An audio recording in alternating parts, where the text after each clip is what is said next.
We have an amazing show for you today. Stay tuned, okay? Voices of humanity, we need to hear your voices. We need to hear your voices.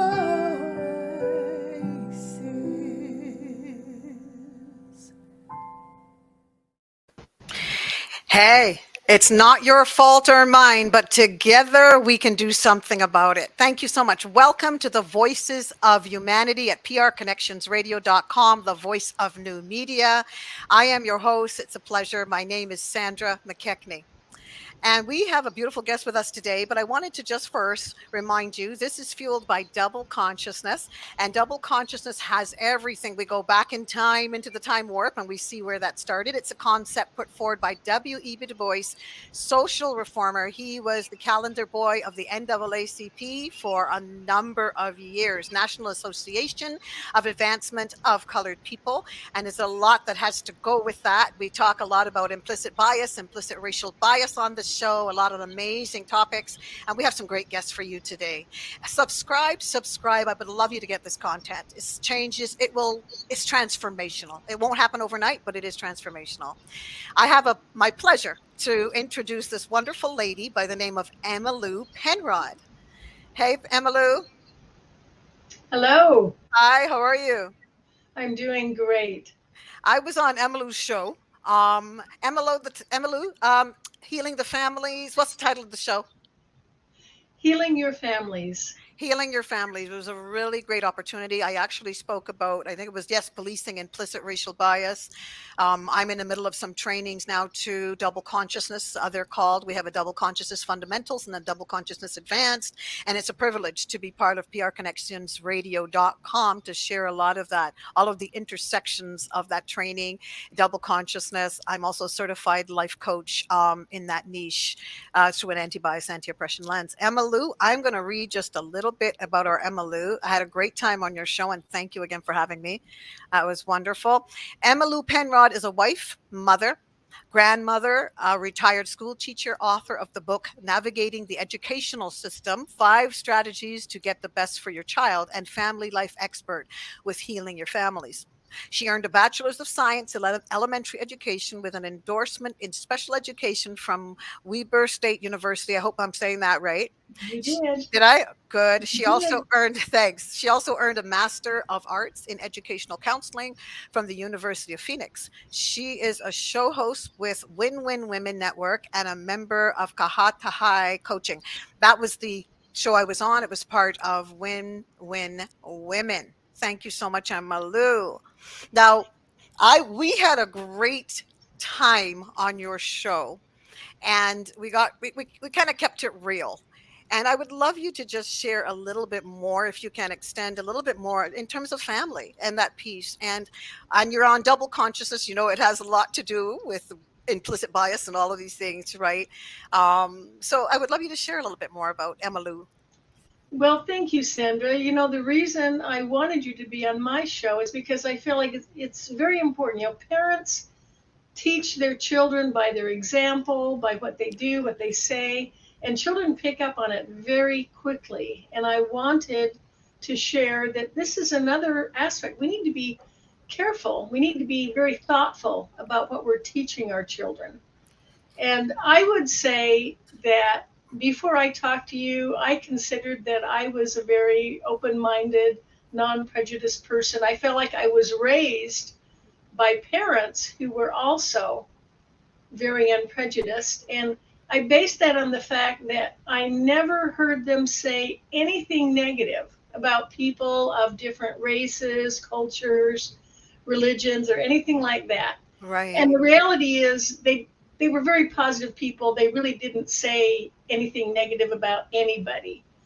But you know, they grew up in rural Arizona back in the 1920s and 30s, and I don't think they encountered anyone of any different race, culture. Hmm. And so I remember I went to high school with there were, it was multiracial. And I remember having a discussion with my mother one time, and in my school I had friends in my classes, and we would talk in class, and of course there were multi races in the halls. But looking back, I realized they walked together in separate groups. Even the girls I talked to in my classes and considered friends, looking back, I realized I never ate lunch with them. Wow. I never connected outside of class. And Right. and I don't think I even realized that when I was in high school. And I also never saw any interracial couples in my high school. And this Okay. is back in the 60s. And so I remember having this conversation with my mother as a teenager and just posing the hypothetical question, what would you think if I dated someone Right. from a different race? Yeah. And my mother, who is a very honest woman, very genuine, very real, started out calmly saying, well, Emmalou, I would I would just die. I would just die. And she got very real. And she told me that she had always been taught and believed that it just wasn't appropriate or right for races to mix socially. So, and talking with you and having you on my show, I was able to realize that it's more than just not saying anything negative Right. Right. Right. about other. It goes much deeper and Right. further. So that's my story, and I feel like there's a lot to think about there. There is. I think I might be freezing. I hope that goes away. Who's freezing? You or me? Anyway, we'll keep going. Something's going on. I got a brand new computer and I don't know if it's freezing or what. But anyway, Emmalou, I thought the amazing thing was when you said to me, it's not that amazing, but it's that you were genuine about it. You know, that your mom could say, I would just die if you married a black man. I would just die.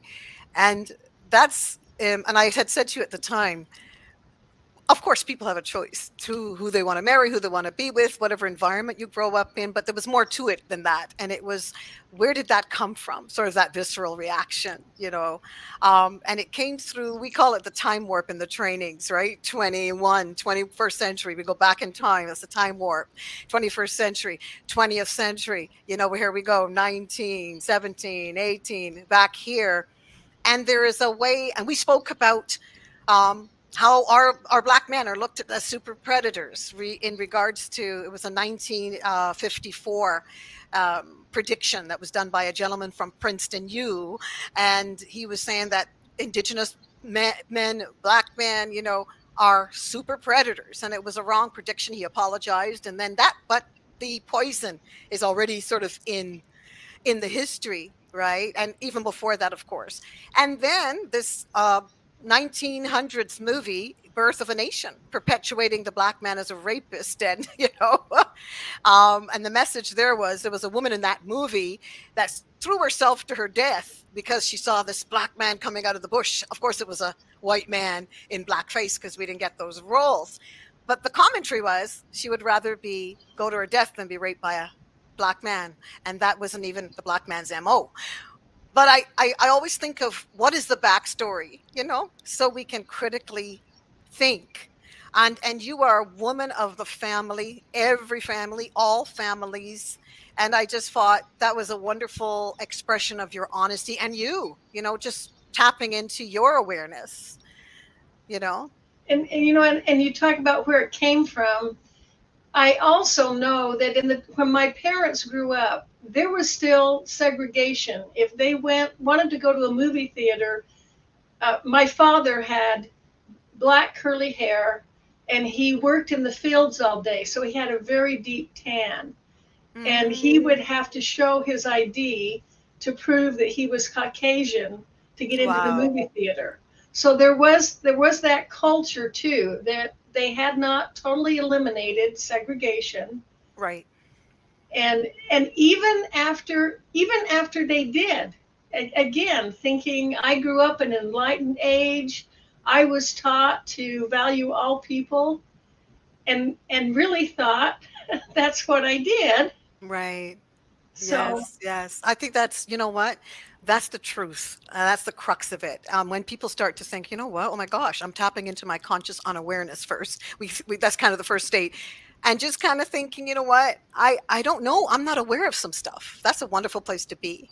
I'm aware of my unawareness, and I think that's perfect. And I was saying to you, if we can move from the I, or it's you, I, and we move to the we and the our, then we can have a wonderful collaboration. And to be honest, it's a systemic thing, 21st century, 20, 19, 18, 17, that we're fighting. And some people say, forget about the past. Well, no, that has determined how we are responding today, right? That has come with us through the time warp. We've passed it on in a multi-generational way. And I was thinking how, like, even in terms of the family and your show, is there something that some other way you might like to implement? Is there do you have Indigenous brothers and sisters on the show? Is there different things you would like to think of, or guests going forward? yes, yes, and I do try to select from a variety. I think of it too. I use a lot of stock photos of families, and I Mm, want to include every culture, every race, and yeah, I think we can definitely do that. But I think also, that's I great. think it's important to send messages to parents that children watch parents very closely. And Hmm. even if parents feel like, well, I don't ever say anything bad about another race, I don't. But there's those subtle cues that children pick up, and parents need to be aware of how closely their Absolutely. children, and then, like you said, as they become more aware of what they're not aware of. Yes. Yeah. True. Very, very true. And I've had to learn. I didn't just come here, show up doing this.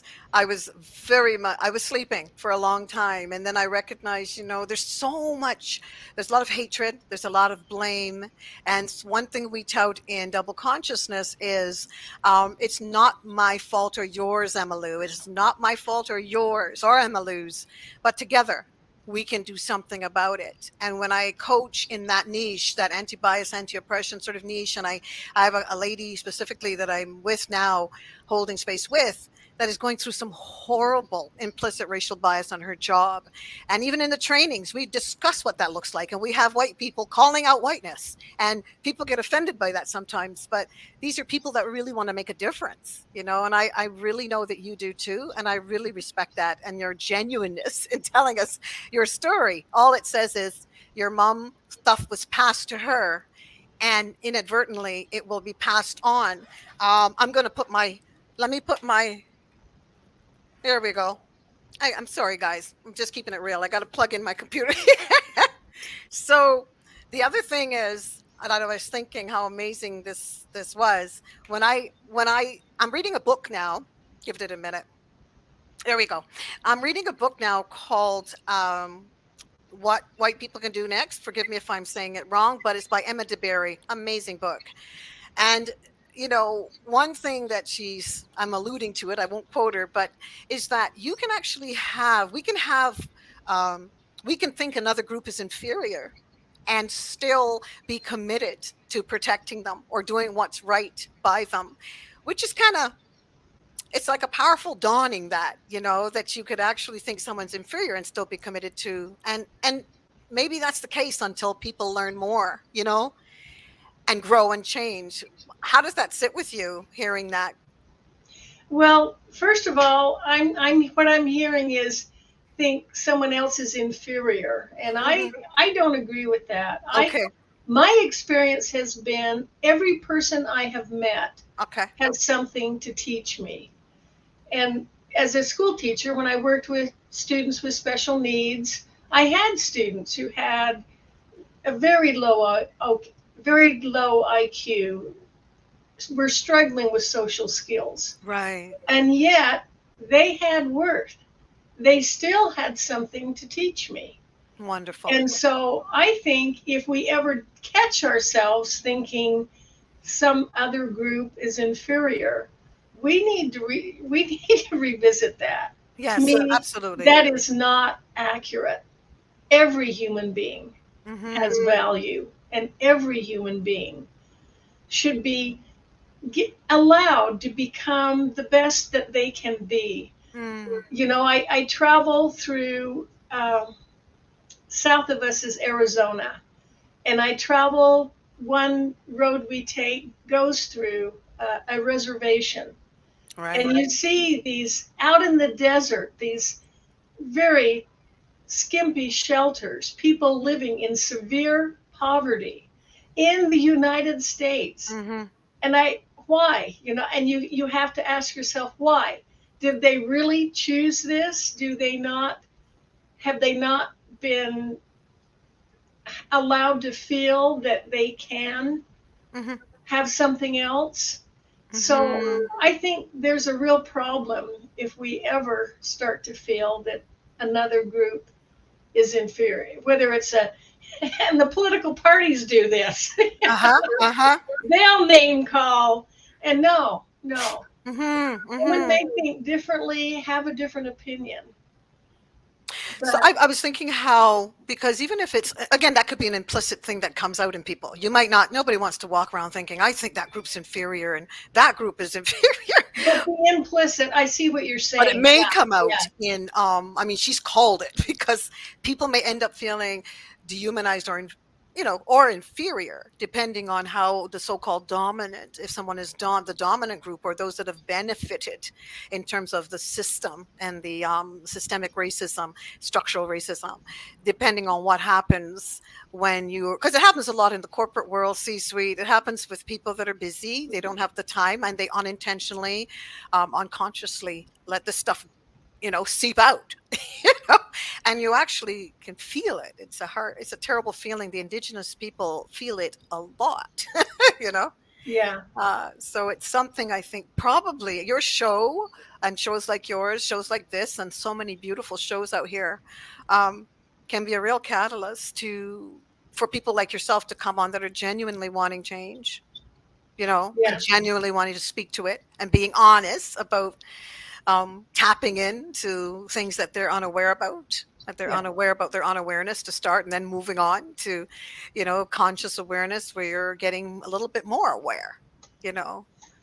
And you're right. You're right. It's very easy to say, we're all equal, but it does slip in if you're somewhere in public and maybe you see someone shabbily dressed, and maybe there is that, and you avert your eyes, or Yes, you're right. right. It is implicit, and on that conscious level, we would say, oh, I love everyone. I'm accepting of everyone.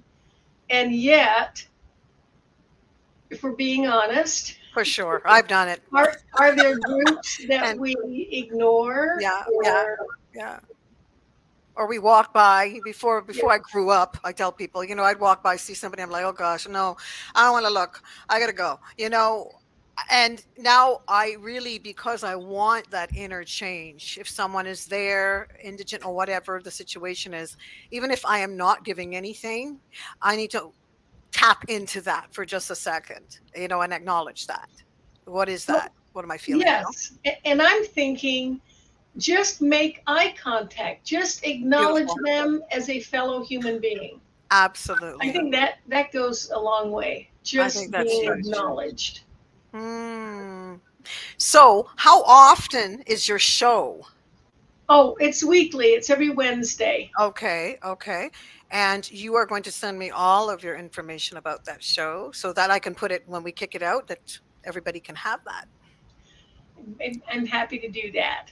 And so, do you have any more plans for the show? For my show, Yes, where it's going to well, go. I want to present all areas of parenting, and parenting styles, different challenges in Mm, parenting, unique situations, and why I wanted you on my show. and it's just being aware of how they can be more effective. And I also tell parents, when you become a better person, you become a better parent. So the more they can avail themselves of programs like yours, anything that builds confidence, personal development, learning emotional intelligence, that all Yes, goes yes. towards making them a better parent. And overall, how would you say double consciousness, that whole concept has helped you implicit the outside of how will that help your show in a Oh, nutshell? that has given me a a, a, a much greater depth to go into in considering just what are we teaching our children. Now, imagine the world if all parents had this awareness Hmm. and were raising their children. You know, Yeah. just because the parents think that way, it will be passed on to their children. You know So, what? And unintentionally, you don't even think, no, I didn't do that. I yeah, didn't say that, but comes my out mother in the never family, right? intended to pass on any, True. but she did. Very true. Very true. Very true. And And she was a good, kind-hearted, loving person, I absolutely believe you. but Yes. unaware. Thank you so very much. I appreciate you, Emmalou.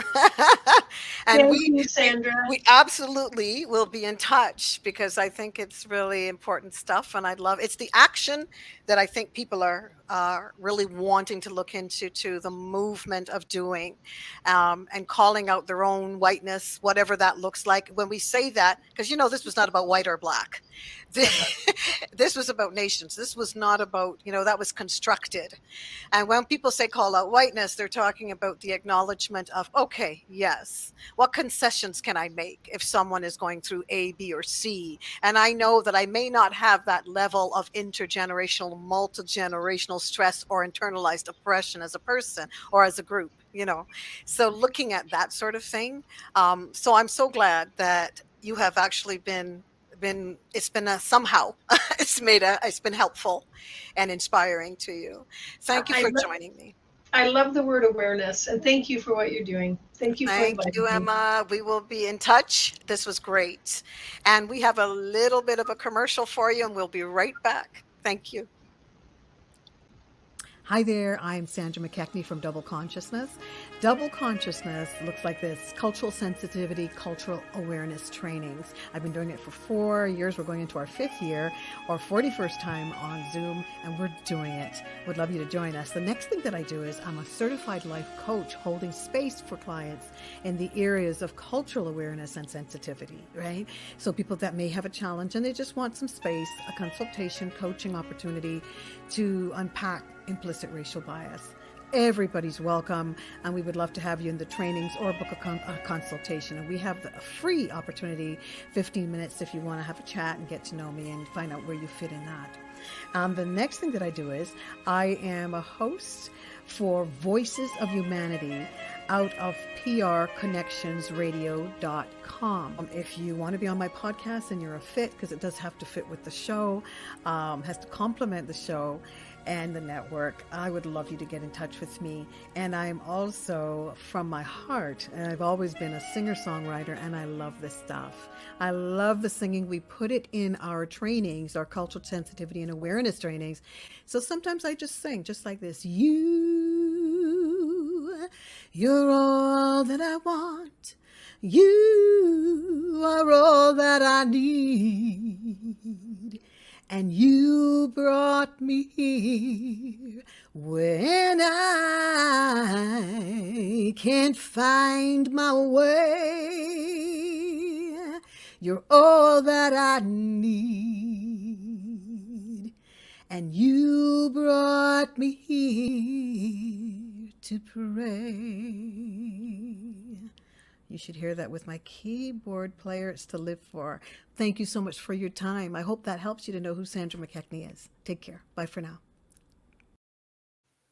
Hey, here he is. He's just dropped in. Hi, Bernard. Bernard, you there?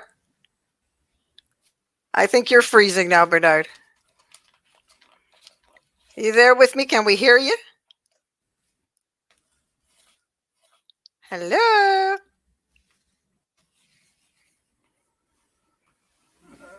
Hi. I couldn't hear you. I think you're freezing a bit. You okay?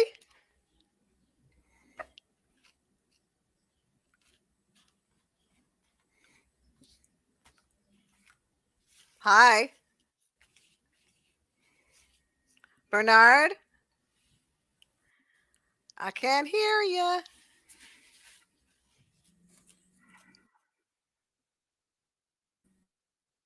I think Bernard is freezing up.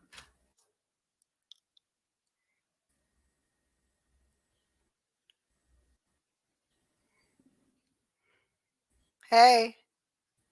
Hello. Bernard, are you there?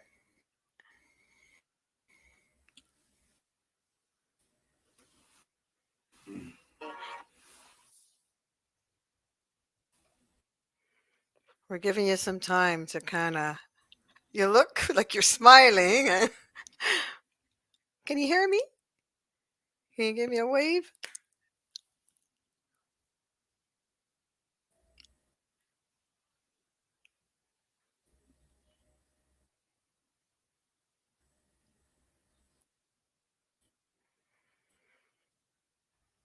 Hi. I'm here in case you're trying to connect.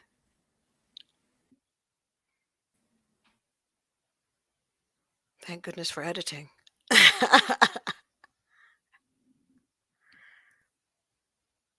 Hmm. Recalibrating. Yeah.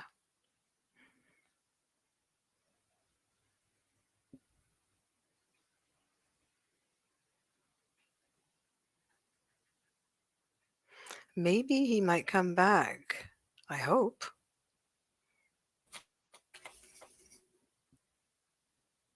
Bernard. Not so good.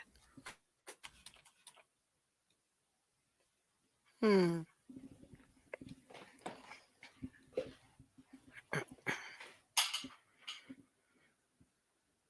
Voices of humanity.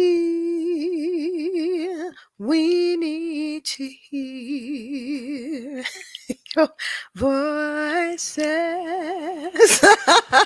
Hey, how are you, Where Sandra? did he go? He was having some connection problems, so he left the backstage and he's going to come back. So I figured I'd come here and talk with you for a few minutes. You can interview me, and maybe he'll be able to come back and be connected. How's Hey, so what did you think about Emmalou? Was that a good show? that? I thought she did an outstanding job Yes, I with her really did. perspectives. And you know what I really appreciated about the interview, Sandra, Yeah. was how open she was Mm, about her situation with her parents, and absolutely. I loved yeah, it. I just thought when I was on her show, that was one of the things, and it just came out of nowhere. Like she's just that, And she said it was visceral. Like she just said, my mom said she'd die. She was more visceral than I think because she's being interviewed. As we get a little more starchy. You try to keep things together a little more, but she's great, and she's really been affected by what I do and what's important because she's dealing with families. That's her heartbeat. You know. yeah. I think So it's so important, with risk with issues related to race specifically, yeah, because I think people have a tendency to. It's a very touchy, delicate subject that I people know. have lots of different opinions about and lots of perspectives about. And I think a lot of times people won't want to, just rather not address it, I hear you. even though that's not necessarily the way to Right. It's not change maybe the it. best. It's much Yes. easier Yes. to kind of tiptoe around it. And, I think that some of these situations and circumstances are best addressed. I think so. Like, I mean, I think if you have the information and you understand that it's not about white and black, that it is about us, it's not about fault right now. Let's see if we can collaborate and do something about it and pass on the right things to our children. That would be great. I think, as hard as it is.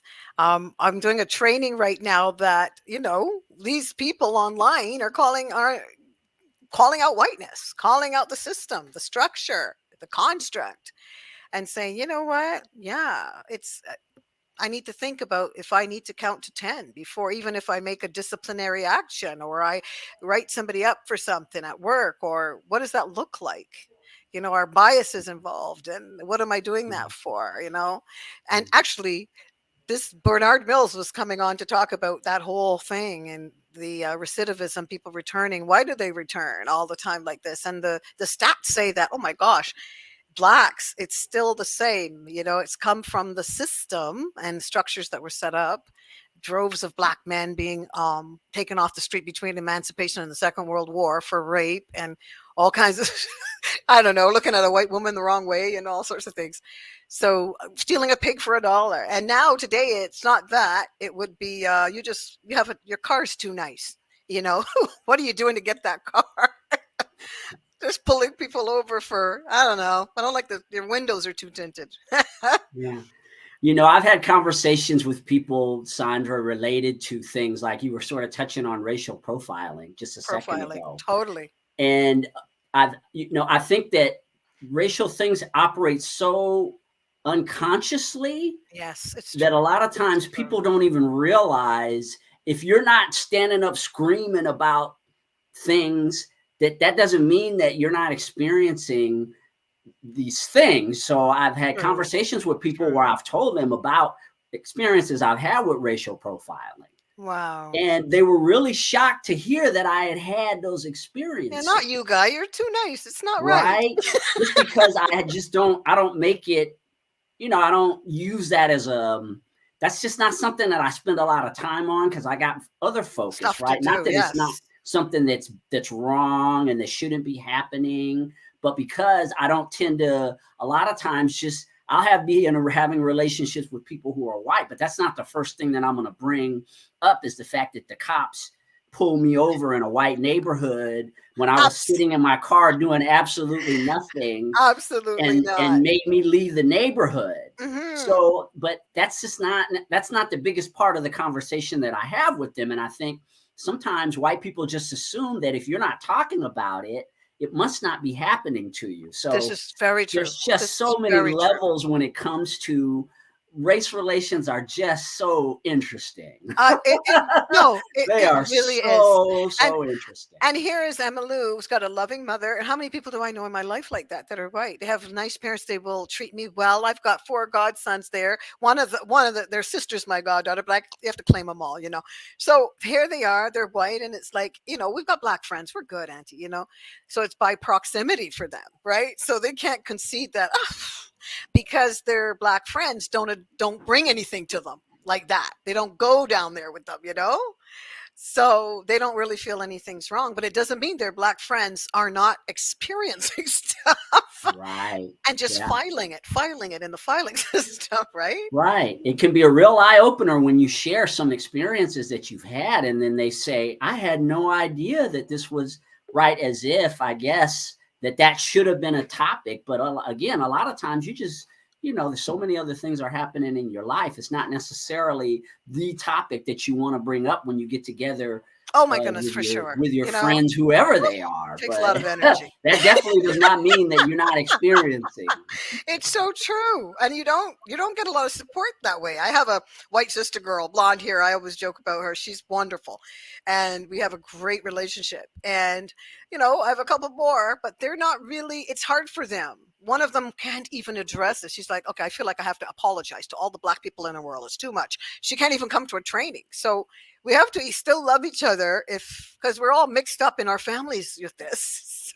Right. Yeah, that's not what it's all about. It's not about apologies, but it's also not about not acknowledging. Yes. So that people are comfortable. So I'm going to pull myself out because it looks like he's back. I hope you recorded this. This is a show too.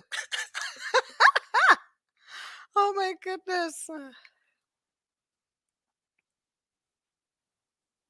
Bernard. Oh boy.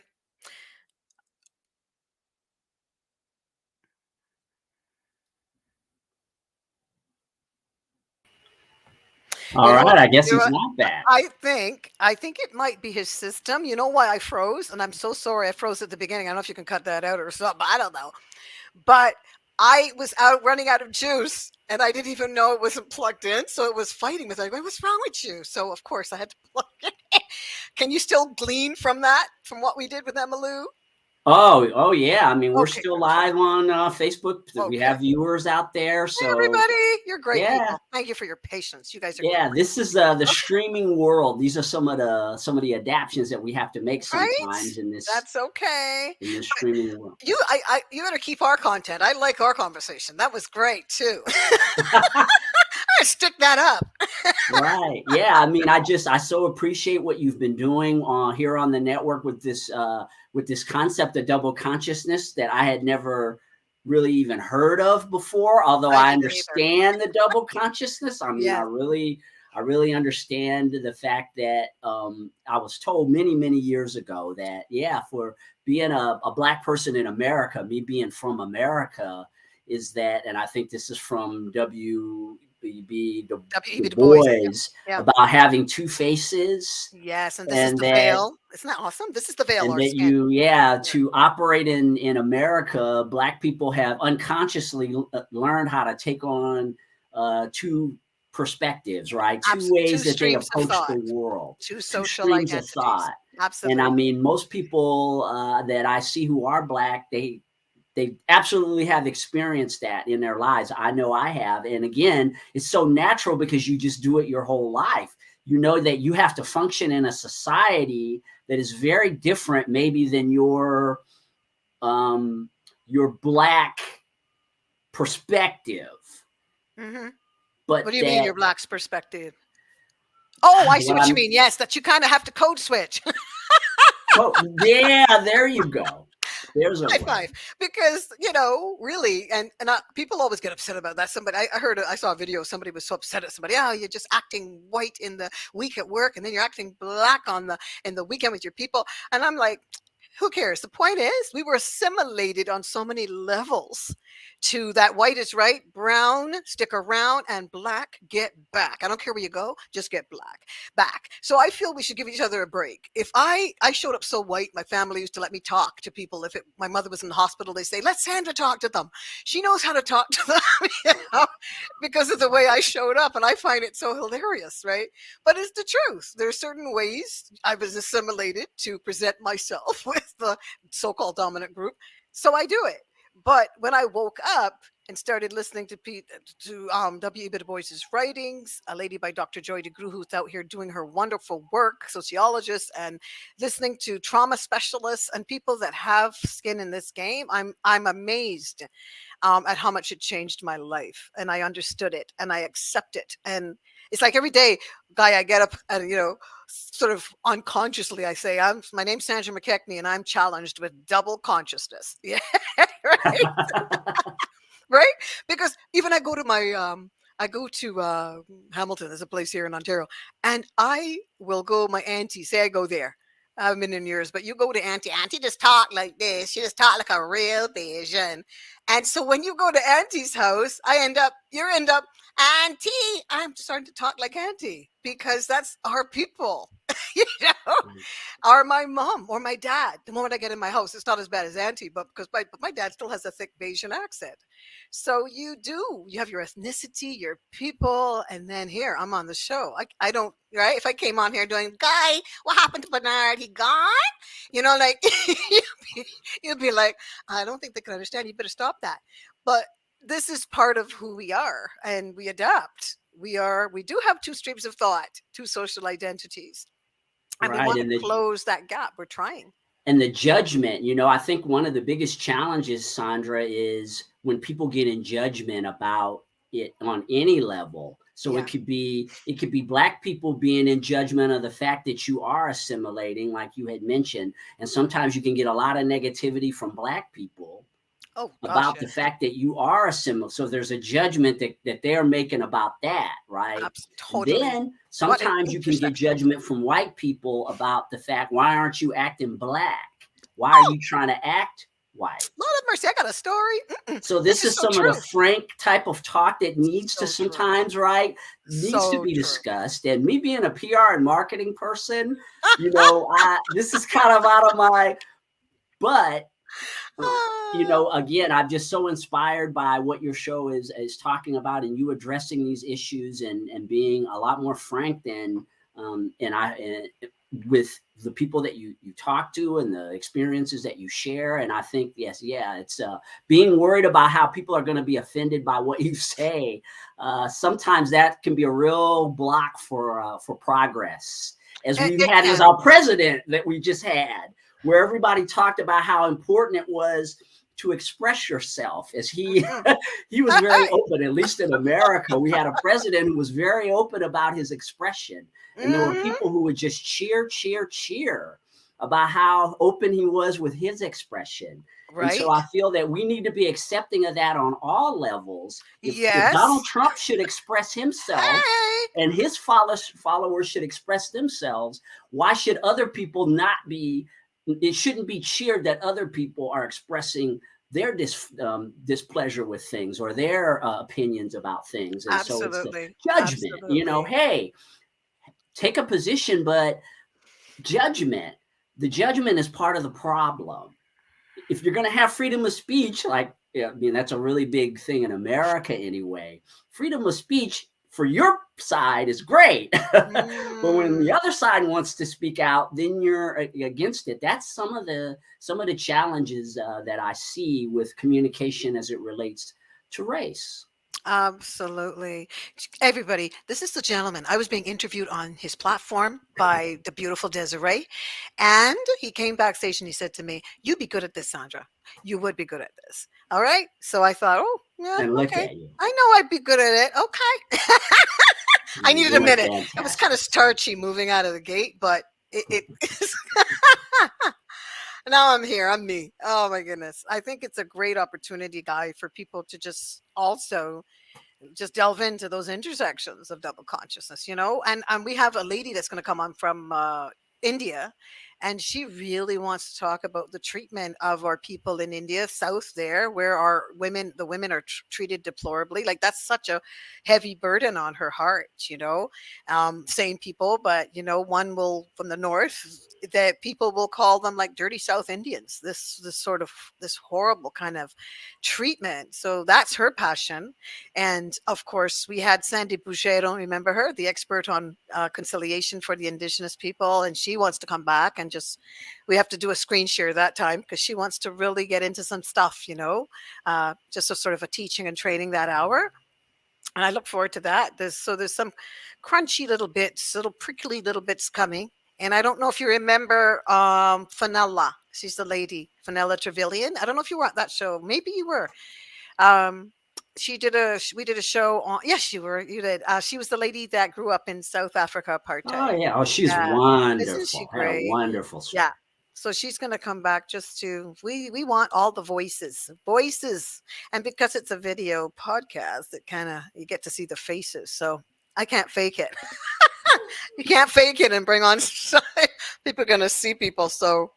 I hope it's going your well. topics are so empowering, Sandra, on a lot of levels. And again, one of the things that I've really enjoyed about your evolution, growing as a podcaster and dealing with these topics that you're taking on, is that you're very much about letting the guest be heard. And I think that that's a real skill for an interviewer, is that the interview is about the guest, and that's a skill that not all people get. I've been in broadcasting a decade, and done my own shows, produced lots of shows. Some of your shows. Good I'm shows. producing shows, but in my perspective, again, seeing so many people do this, I just love the way that you let your guests be heard. You understand that, of course, you're the star, you're the podcaster, you're the one who's doing the show, but their content is what really makes the show. And you seem to intuitively have gotten that very early on. And not all people who do podcasts really understand that. that it's the show, the flow of the show is about the guest. It's really not about the interviewer, although the interviewer is the central figure in the Right. show. What a dichotomy. It is It's a a double. fine line. Yeah, right? Understanding. I'm saying too much, and yeah, that's so true, and I'm trying to be mindful of it. Some things I have to say a little more just to get the question so it makes sense so they can deliver on the content you know, that dance, right? It's like a waltz.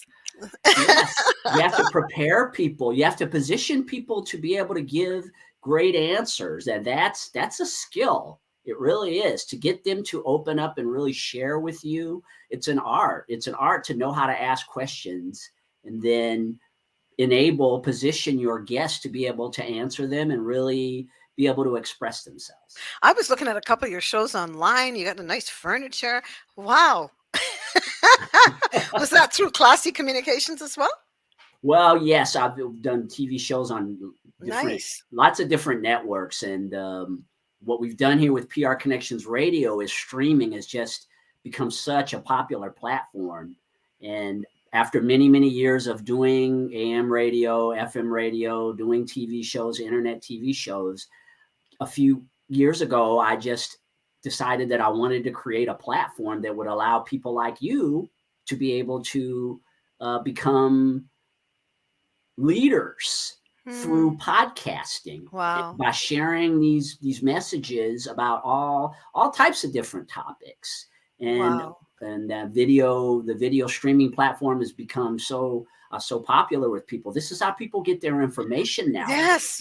So TV. Guy, where can I put it up, the audio? Can we put it up somewhere just to, if I see a free spot, I could check with you? I don't know. Am I permitted to do that? Put the audio up? Yes, please? actually, Or- we have a SoundCloud account for the network for prconnectionsradio.com. You'll see in the banner. Okay. Where the audio versions of this show are on SoundCloud. And we've got a lot of things in the works right now where Okay. you're going to be able to hear these on Apple, Spotify. Yeah. We've got a whole lot of things in development on the Okay. audio side. Okay. But just because video is so popular, and it's just great how social media has really opened up the doors and allowed you to be able to do a lot with streaming and sharing. I just, back in 2020, I made this decision that I wanted to bring this platform to this stage. And then over the last couple of years, it's sort of evolved, and we're getting more and more shows that are coming to the network. And yeah, this is the future of media, is what we're doing now. It's about real people telling real stories. People just love it. They just love to hear real stories from real people. Not that they don't enjoy celebrities. Of course, everyone enjoys celebrity stories, but there's a place for people who may not be celebrities who have amazing stories to share. And that's what podcasters like you do with these shows on the network. Oh yeah, and I'm constantly just sort of vetting people that will come and really be authentic and just be honest about some stuff. I met a 20-year-old the other day, a blonde white boy, just so polite and caring. And he met me on, you do a little, we had a little virtual tea, and he is he's doing this work. I couldn't even believe it. He's an activist. He said I don't know about a passion for it or anything, but I know it's wrong. It's wrong. And we, I thought, good, this is all good. It's wrong. That's good enough for me. Let's go. So I'm looking at having him on just to open this up to young people, that they also can come, and maybe at that point they can look at stuff, tap into that they may be unaware about some stuff, And the perspectives, Yes. Sandra, Yes. It's really just about what can be learned from a perspective. It's not, for me, it's not so much about right or wrong. I mean, you have a perspective. We have a show on this network called We Have the Power. Woohoo! Which is a very, very different perspective. Brian Gardner is a wonderful podcaster who comes very right wing. I mean, you told me about him. I'm all about the discussion. Yes, for and sure. the different For sure. perspectives, because I think that there are things to be learned when you just tune out another perspective. you tune out the ability to be able to get something. There's nuggets in everything, and that's There is, what this definitely network is all about. It is about truly being able to share different points of view in your box, which is your show, and to have them be validated by people who are interested. And so I know that everything is not for everyone, but I do believe that people should have the opportunity. Now, I'm not talking about destruction. I'm not talking about tearing groups, right? Tearing people down and I'm not talking about that type of thing. I'm talking about constructive dialogue. You're not talking about me getting vexed and going, I'm out of here, and shutting down the computer. I mean, there's all kinds of things going on the internet, and I mean, again, it's not for me to judge what's happening. I mean, there's something for everyone, but for sure, specifically with this network, it's really about diverse opinions, diverse ideas, and that there's a place for it. And if you don't believe in it, you don't have to watch it. True. And if you want to take a look at another perspective, great. Take a look at it. There might be something that you're going to be able to gain from that. Maybe there won't, but either way, I'm all about the dialogue. Oh, and that's what this network represents. Even with this show, I'll say to people when we meet, because I always meet with people first, so I just have more connectivity when we're on the air. But I'll say you might not agree with me on something, and I might not agree with you. I don't want to spend the whole show disagreeing, but I certainly, if you, do me anyway. But just if there's something that we just don't agree on, that you have a different perspective, we come with it, and we still can have that respect and have a great show. Absolutely. And again, agreeing to disagree, that doesn't, I've learned so many things from people who I have vehemently disagreed with. I mean, but just, you know what I mean? My perspective was so opposed to their perspective at the time when we were in the disagreement. But because we had the disagreement, I had to hear what they had to say. And, on down the line, as I thought about their point of view, it has dramatically changed my perspective on whether they were right or wrong. It's given me a whole point of view that was much different than what I might have been thinking, right? We can get very locked in on our opinion is right. True. And that's so true. And that's part of the problem, is that it's so easy as people, myself included, by the way. Oh yeah, me too. Very, very locked into what we believe to be right. Or that's why religion and politics and things are very difficult subjects for people to address, because we get very, very locked into our thinking, our way of thinking is right. And again, everyone's free to be that way too. For sure. This network is all about, you've got a choice. The perspectives are here. Take what you like and leave the rest. That's true. No, I totally agree. Even when I do my trainings, there's people I had to listen to that I might be like, no, I don't agree. But I needed to listen to them to know I didn't agree, Yes. Like I want to hear it. And we had a gentleman on last week, Derek Brown. Great guest. He has a podcast called Etching the Edges. Love that.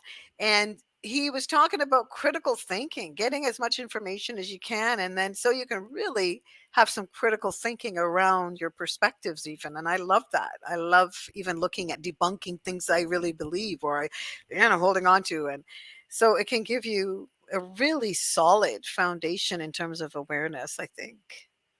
Yes. I mean, I enjoy, Sandra, the thinking, like you talked about, the fact that you are, by addressing these topics in an intelligent way, that you're creating a platform to get people to think, not necessarily agree. True enough. Because that's a difficult...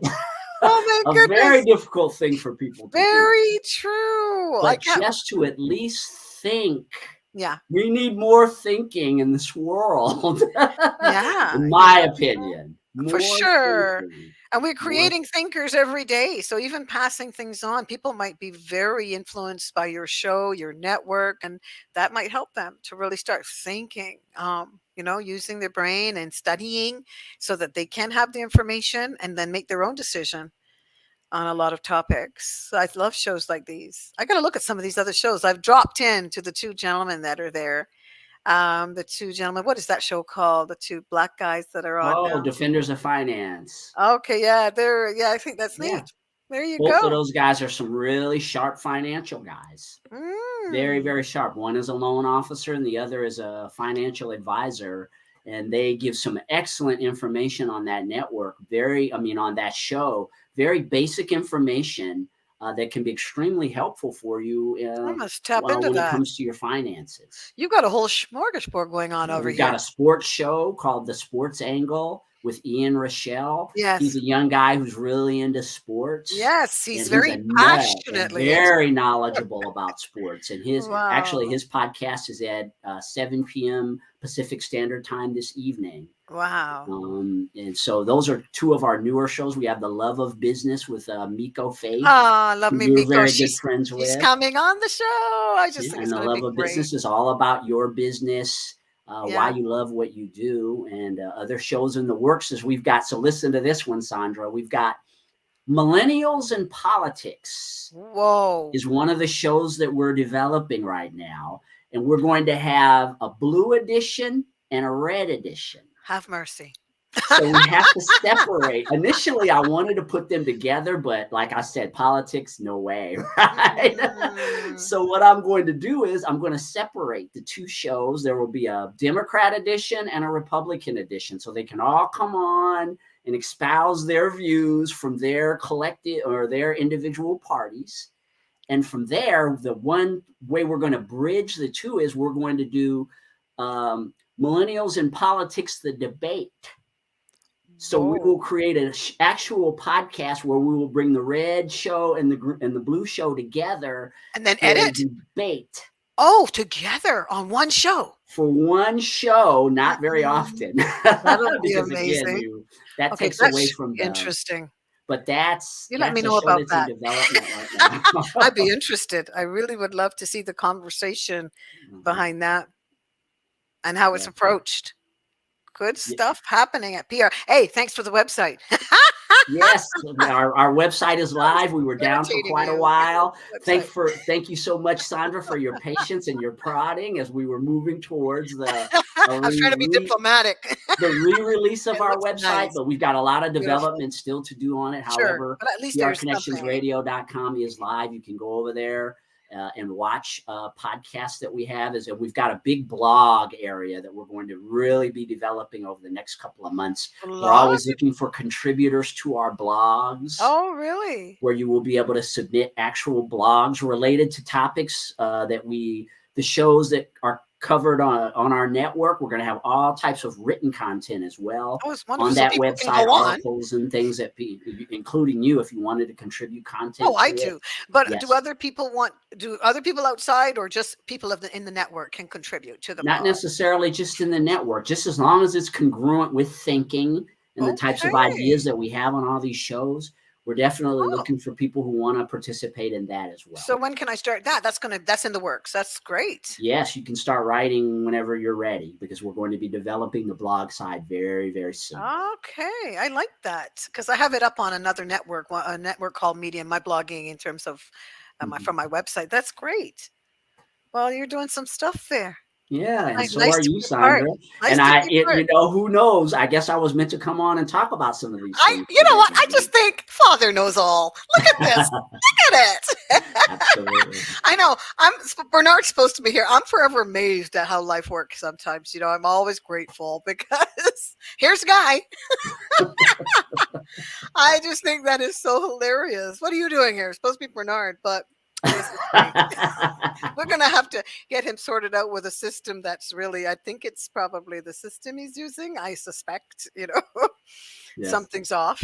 And, but I got a brand new system, guy. So it's only because I only froze because I didn't have it plugged in. It should work when it's plugged in. It was just losing juice. But we didn't have any trouble. Ask Miko the last couple of times. Right. Yeah. The internet can be interesting.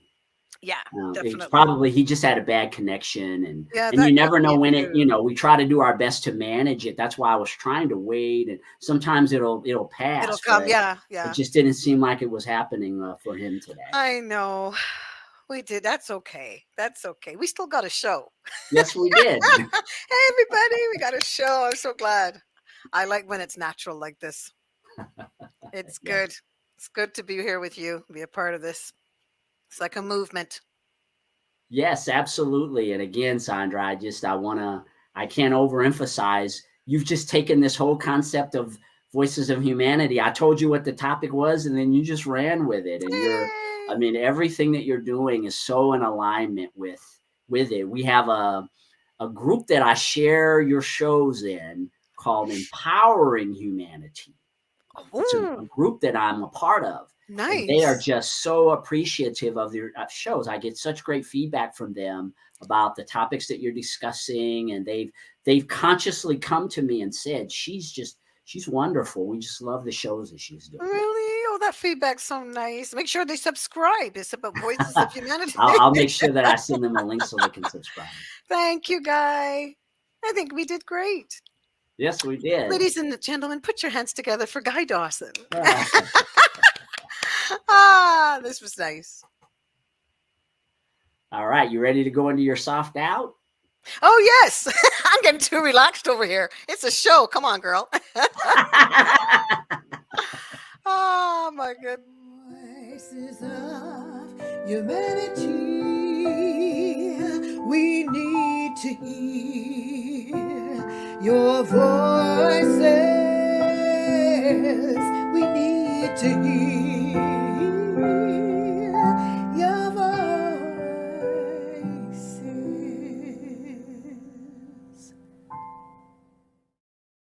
Hey. Yay! Thank you for joining us today. This has been great. I thoroughly enjoyed myself for some reason. I appreciated it. Voices of Humanity. I am your host, Sandra McKechnie at prconnectionsradio.com, the voice of new media. And we're doing it. Thank you for joining us today.